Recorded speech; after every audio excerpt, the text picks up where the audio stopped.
Hey everybody, welcome to Liquid Lunch. It's me, Hugh, and Ivy was Hi. good enough to come in today. I'm back. Hello, everyone. Isn't that great? Ivy's here. Yay. She's great, and we're gonna have we got Michael Ballard came back. Yes. You didn't sleep here last night. No. You not like some people.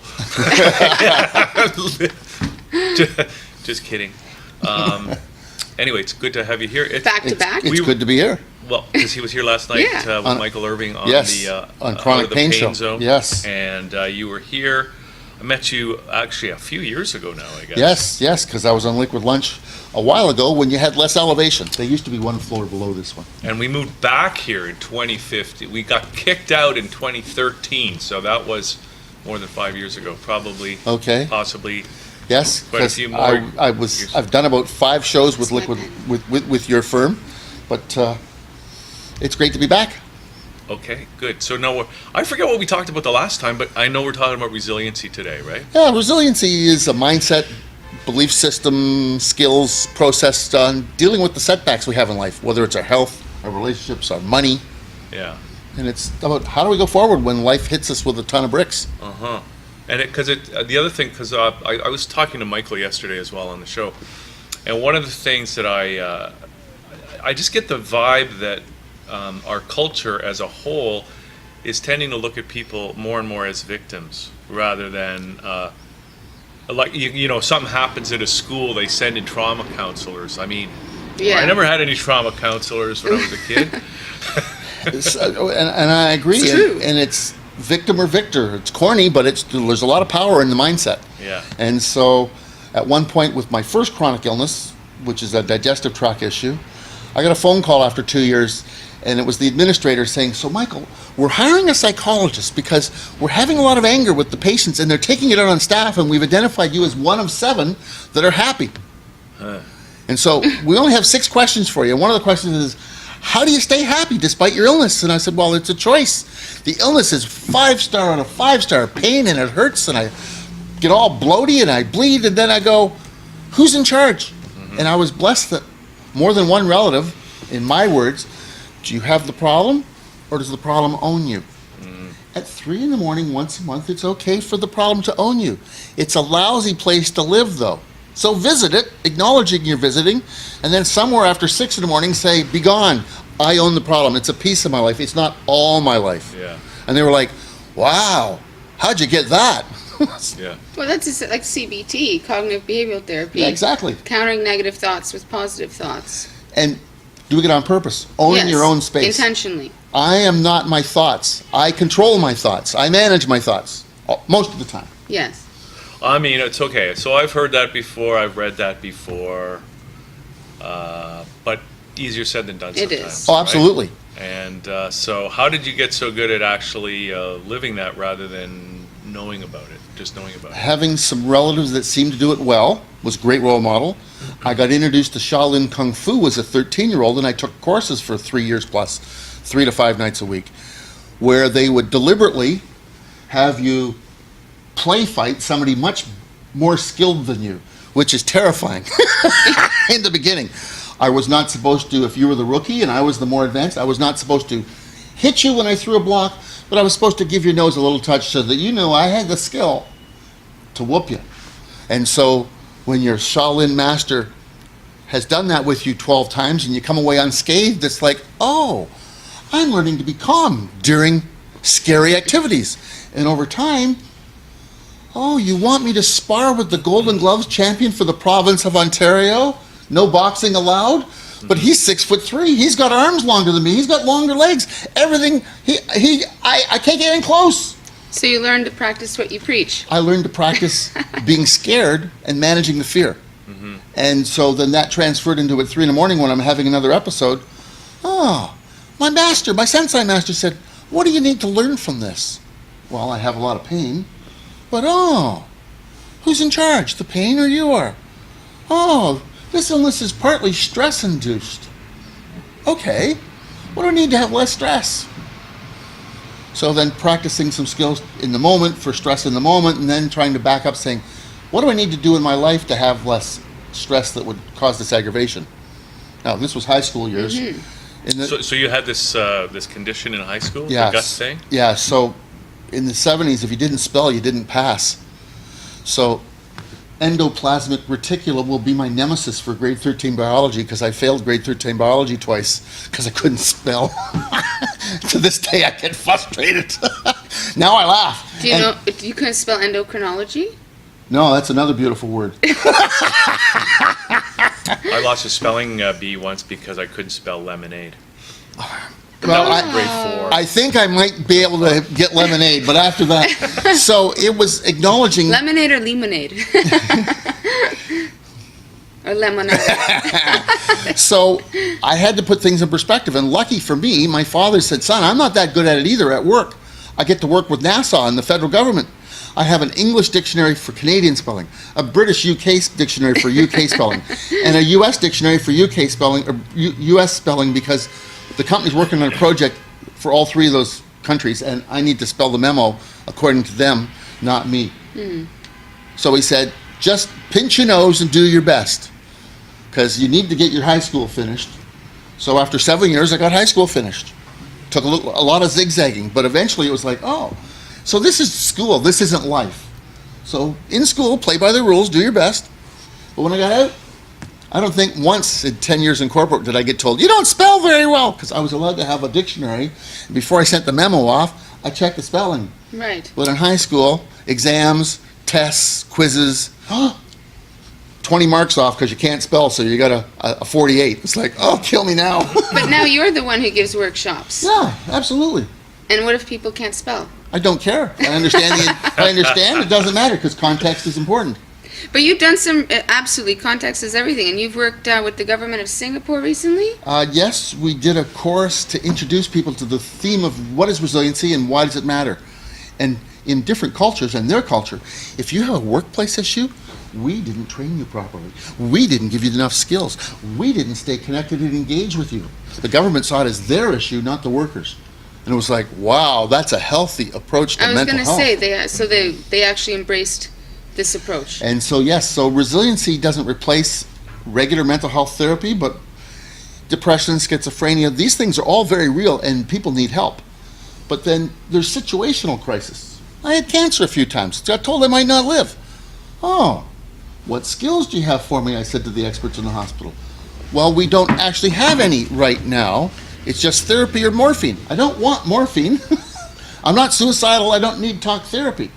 So it sounds to me like what's special about your workshops, I mean, you're going to be working with the College of Family Doctors next year. Yes. In Canada. Yes. And everything's coming from a lifelong package of experience and a passion for that. And I paid attention. That is your skill set. And you teach others from I that. paid attention to the research because the research, one of the things I found interesting was Dr. Helmstetter talks about that 81% of what a lot of people in the research in the 80s and 90s, they frame it in the negative.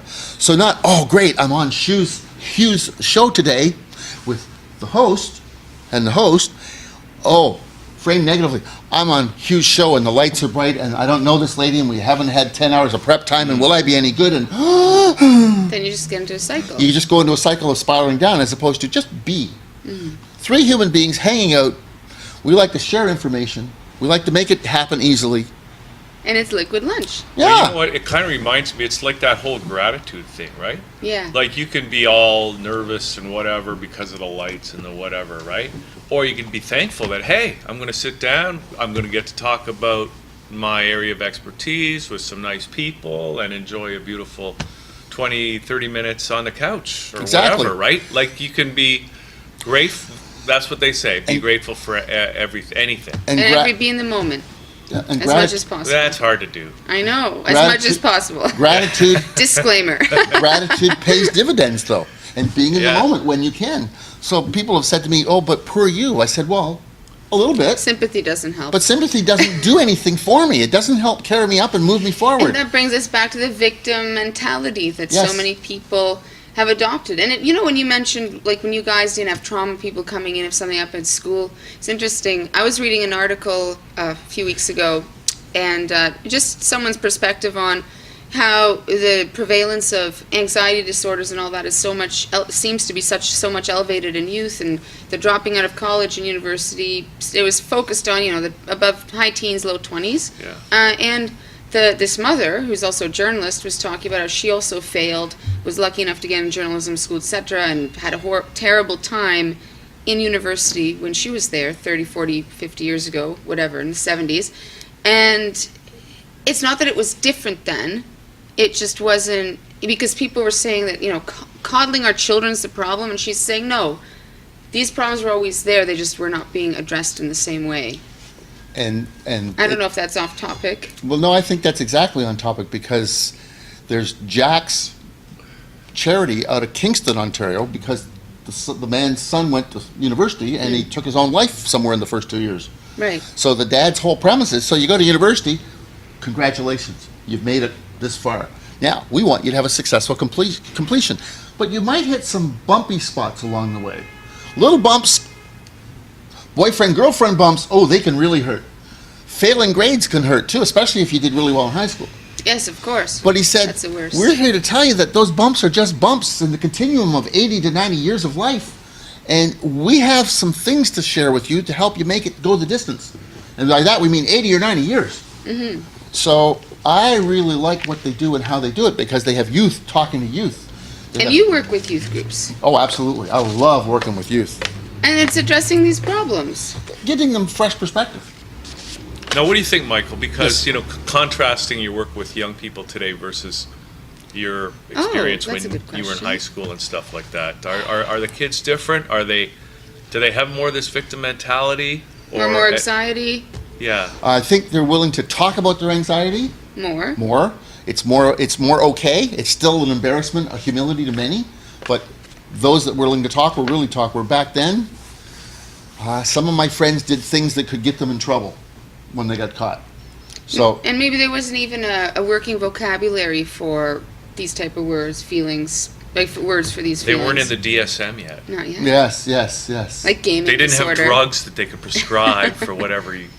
I don't spell well if I'm in a rush, but if I have time, so I bought my own typewriter at one point so the teachers could read my end-ins. My marks went up because they went, and when you become old enough to go to your teacher's funerals, you meet some of your favorite teachers that are still on the planet, and the one said, once you started typing, it was like, I knew he was smart. But now they just use spell check. Now we use spell check and grammar check. And people can't spell at all. Do you remember Whiteout? Oh, Yeah, I bought a lot of it. I bought a lot of whiteout. Remember there was then the tape one came out. Yeah, I That love was that the one. best It one. was better. Because better. it was so awesome. You just And put it in the typewriter, hit the key again. Yeah. Or And- and you never had to wait for it to dry. And I Yeah. thought it was great because I only needed to write a draft, a second draft, and then a finished copy. It was great. The trouble with computers is sometimes I want to do 12 drafts because it's just got to be so. But when you're making it hard copy every time, no. You think it through. Oh, you, yeah. You nail this. But, And perfectionism comes out. and still now, I still get my which is confused. So one has a pointy hat, the other two still get me in trouble. Well, Yeah. When you work with youth, so is all the work you do at the, you're going to be working with the College of Family Doctors next year. You've worked with the government of Singapore, helping in people in the workforce. You work with youth. Is it all same kind of giving people a skill set? It's themed on being more resiliency? resilient, regardless of what you're doing and how you're doing it. So And you adjust it to the age groups you adjust and the age cultures? group. So I work with a retirement group that were Oh, that's retiring out of the military. Well, if you've been in for 20, you could only be 48. So I said, so you've had part one, childhood, teenagehood. Part two, you've been here for 18, 22 years. Now part three, you're going to retire on a modest amount and just sort of play euchre for the rest of your days? Or you served your country, how will you serve yourself and your family, your community? What's your next big purpose? So part of being resilient Such a good is, question. what's your purpose? And that channel has a great purpose. It disseminates information. It's a You know, right? platform for all voices. Yes, exactly. So it's helping people find their purpose and then giving them a process to understand that as they go through changes, it's not nice all the time, but we all go through them. So 3 things we go through when we're going through change that are sudden, whether it's positive. I had a relative win a lot of money. It's all gone now, folks. Don't contact me. They got nothing to give you. Or whether you go through something really negative, like a health diagnosis. And so the 3 states we visit when we go through stuff in life is frozen, flickered, and frenzied. And it's okay to visit Interesting. frozen, flickered, and frenzied, but if we're stuck and frozen, that's when we do things to feel really alive. Except that it might be something illegal, immoral, or bad for our long-term safety. So we all visit a little bit. You're in the car, you're driving, your friend's driving, and you go, geez, I'm at the crossroads, left or right, north or south, I don't remember. It's a 3-second froze, who cares? Turn the corner with the signal on, pull over, put the four-ways on, turn on the GPS, figure it out. Or if you're of a certain vintage, open the map, find it. So the little frozens are good, but I had a lady who had agoraphobia, 18 months in her bedroom except for trips to the washroom. 18 months! Were you able to help her? Yes, no job, relationship in the toilet. So she said, but I'm seeing a therapist and nothing's working. I'm still back like the first day. Well, we now know this was the 90s, we now know agoraphobia is the fear of complete anxiety attacks in public. You're on the floor, you're trembling, you're making a fool of yourself. So I said, well, you're not going to be allowed to stay in your bedroom every day. Your bedroom at the end of the sleep period in the morning has to go against the wall, mattress up, extra chair, reading light. Got a library card, your son's got to go to the library, and you're going to direct him to what movie that's funny are you going to watch with him once a week. Which autobiography is inspiring you're going to watch once a week. You're going to start to feed your brain and your feelings uplifting, motivational, inspirational from people that have done things. So for some people, Robin Williams live in Las Vegas is tish, tish, tish naughty. To me, I watched it during one of my surgery recoveries, and I laughed so hard, I hurt for days. It's the best therapy, because Robin is outrageous about everything. He was, he'll always be. So Robin's in here with me. Robin's installed here. When I have a bad day, what would Robin say? Oh, it'd be something really rude you can't say out loud, but... You can say what you want at that channel, sometimes. Well, yes, well, I don't need to. I'm working on my filter so that my mother can watch everything. I've been working on my filter for the past 7 years. Okay, so... It's coming along. So we helped her out. I gave her some skills to deal with her anxiety for the moment. We got her to work on her self-definition. Remember that 3 o'clock in the morning when the illness or the problem owns you? It's okay for a few minutes, but you got to cast it off and you own the problem later in the day. So I had her redefine herself, because at that point, after 18 months, she was like, I'm just a failed mother, a failed spouse, a failed worker, a failed... Whoa, whoa, whoa! You got through the first 40 years? Well, you're on the right track by giving her motivation to get out of the house, because studies show that if a person sees less than 5 faces in a day, their chances of experiencing depression, I can't remember the percentage, but they're significantly increased. Because, yeah. And then that's why depression itself has such a cycle, because if you're depressed, you don't want to go out, you don't want to see people, whatever, so you're not seeing anybody face to face, you're not interacting with anybody, or we're always interacting on computers, hence why depression, anxiety issues are rising. Right. Yeah, I'm just wondering about that too, right? Because that's what they say with the kids. In fact, I heard a story. My sister-in-law is a teacher in Montreal. I think she teaches either at Concordia or at a CEGEP or whatever. But anyway, what she's saying is that the kids are different now. Really? Because, and she's finding teaching less rewarding. She's not getting the interaction with the students that she used to get and really enjoy, right? They're not looking you in the eye, they're not participating.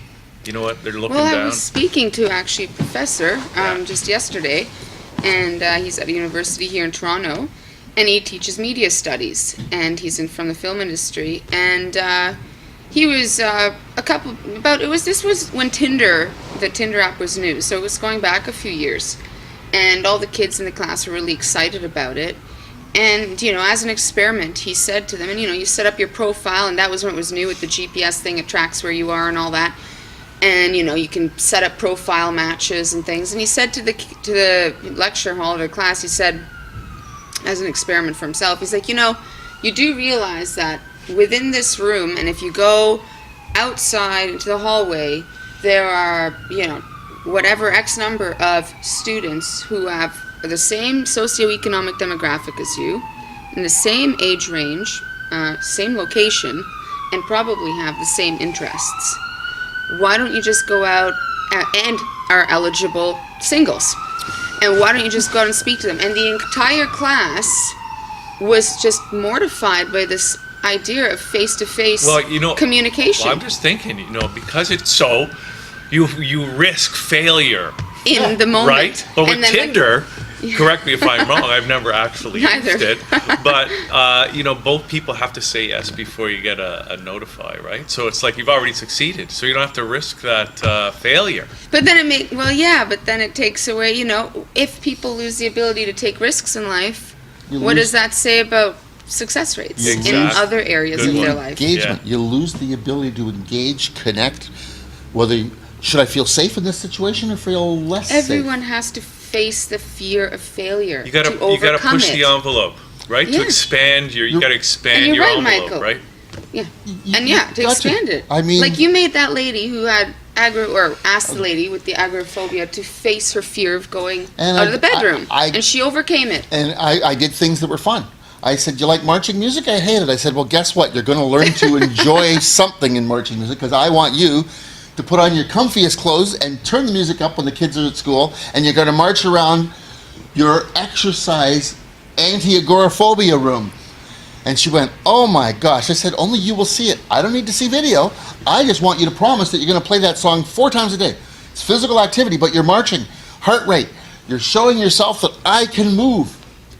And It's- eventually, I had her marching to the hallway and marching back from the bathroom. I said, "It won't be a calming bathroom moment, but you just put it on repeat and play it loud."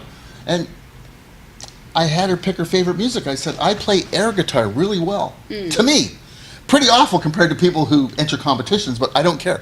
When I listen to my favorite tunes, I'm a Tower of Power fan. If you haven't listened to Tower of Power, for us old folks, it's just as good as Earth, Wind, and Fire. They got a lot of horns, right? They got a lot of horns. Oh, and I love my horns.